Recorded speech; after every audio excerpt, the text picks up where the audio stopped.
Can you actually finance your studies in Germany with just a part-time job? So the short answer is, it depends. So let me explain. So it all comes down to personal living situation. So in Germany, the cost of living varies a lot depending on where you live, what kind of job you get, and how well you manage your budget. So some students can absolutely cover their expenses with part-time jobs and even have some money left at the end of the month to save or invest. But I also know other students in cities like Munich who will struggle to balance work and studies. So I've seen both so far. So let me break it down with an example to give you a clearer picture. Now first we have to think about how much money we need in Germany to exist or to live as a student, right? So housing is usually the biggest expense for us students in Germany, and the cost is very different depending on where you live. In smaller towns like Chemnitz or other areas in East Germany, you can find student accommodation for as little as 180 to 250 euros per month. Imagine spending less on your rent than your groceries. And this affordability is one of the big factors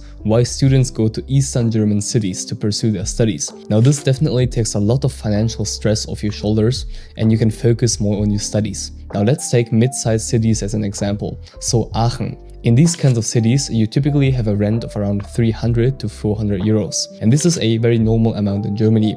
If you go to the other extreme, on the other hand, big cities like Hamburg or Munich start at 500 to 850 euros for a room in a shared apartment. And private apartments are usually a lot more expensive. So there are pros and cons of living in a small or big city. But I would say in general, even though you can earn more in a big city, I've seen more people struggle financially in Munich than in another city like Düsseldorf, for example. I'm gonna talk about concrete salaries and their differences later in the video. There are also other expenses you need to budget for as a student in Germany. So when it comes to groceries, you can expect to spend around 150 to 250 per month, which should be enough to cover your basic needs. In Germany, the typical student food is pasta with pesto, so I would say there's a lot of room for saving money, but it's still very delicious. And I also realized that as a student, you don't eat 3 full meals every single day. I would say typically it's something like breakfast in the morning, and then students like me, we cook a meal in the evening. Maybe you get some lunch, but not every day. Now let's talk about your phone contract. So for this, you can get a very affordable prepaid plan. This one is usually between 6 to 10 euros per month. And if you live in a student housing, Wi-Fi is often included. But in private apartments, expect to spend around 20 euros per month. Now, health insurance is mandatory for all students and it usually costs around 140 euros per month. And on top of that, you might need 200 euros for other expenses like clothes, transportation or leisure activities. Now keep in mind, this is a very rough calculation. I made some more detailed videos about the cost of living in Germany if you're interested.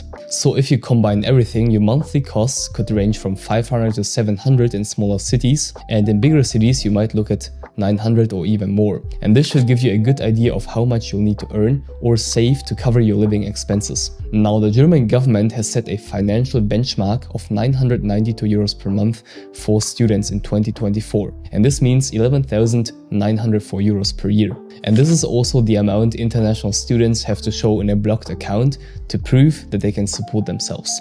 Okay, so next, let's talk about earning money. So when it comes to jobs, there are some rules for us students. You can work a maximum of 240 half days or 120 full days per year. And during the semester, you are allowed to work up to 20 hours per week. And as of January 2025, Germany's minimum wage is 12.82 euros per hour. So how much you earn depends on your hourly wage and how many hours you work during the week. So for example, if you work 16 hours a week at the minimum wage, you would make about 890 euros per month.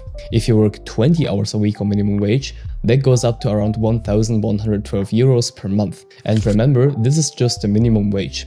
And this is what you get paid when you work as a cashier at a supermarket, for example. If you are a student and have specific skills, there is a good chance that the pay will be higher. Especially in big cities like Munich, Frankfurt and Hamburg, where living costs are higher, part-time jobs tend to pay more than the minimum wage.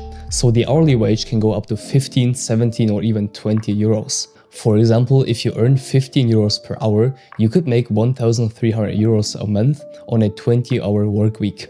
And at 17 euros per hour, your monthly pay goes up to 1,471 euros. So there is definitely room to earn more money and even build up savings over time as a student. After taxes and deductions, your take-home pay might be a little bit lower. But this is very important, up to 12,096 euros per year, you don't pay any taxes. So I would say in the end, deductions are minimal. If you want to increase the chances of getting a part-time job in Germany and also access potentially higher paying jobs, learning German is the single best thing you can do. I have a bunch of videos on my channel about how to learn German. Check them out after watching this video. Now this all sounds great, but there's one more important thing to consider. At the end of the day, you are still a student. So working part-time can help with your finances, but it comes with a couple of downsides. And the biggest one is definitely balancing work and studies. You know, German universities often have demanding programs that require a lot of time and effort. If you spend too many hours working, it can hurt your grades and leave you with less time for things like internships, extracurricular activities or research, things that are also highly valued by employers in Germany. If you try to juggle both work and studies, it can also lead to stress and burnout. Now this is probably not the best example, but if you study engineering at TUM in Munich, I would say the majority doesn't have any job in the first couple of semesters simply because the workload is crazy. And in the worst case, having a part-time job might even delay your graduation. So do I recommend working part-time as your only source of income? I would say it depends. Studying in Germany is not completely easy. In many degree programs, you need to invest a lot of focus, effort, and time. I would say it's common for students to take longer than the standard time to complete their degrees, which is absolutely okay, by the way. Studying in Germany is basically free, so there's no penalty that you get when you study longer. So if you're planning to study in Germany and come from a non-EU country, one of the first things you need to sort out is the blocked account requirement.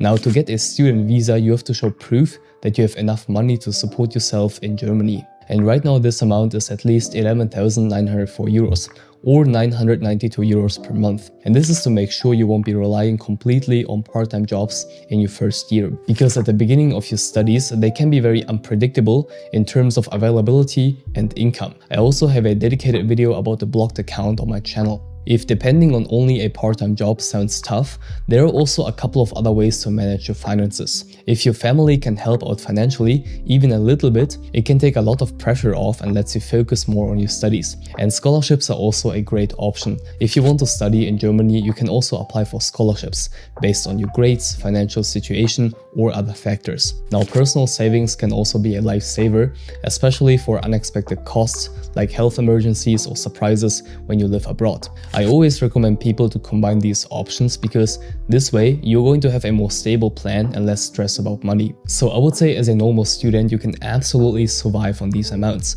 And in most cases, you can also save a little bit of money. Love you and stay focused.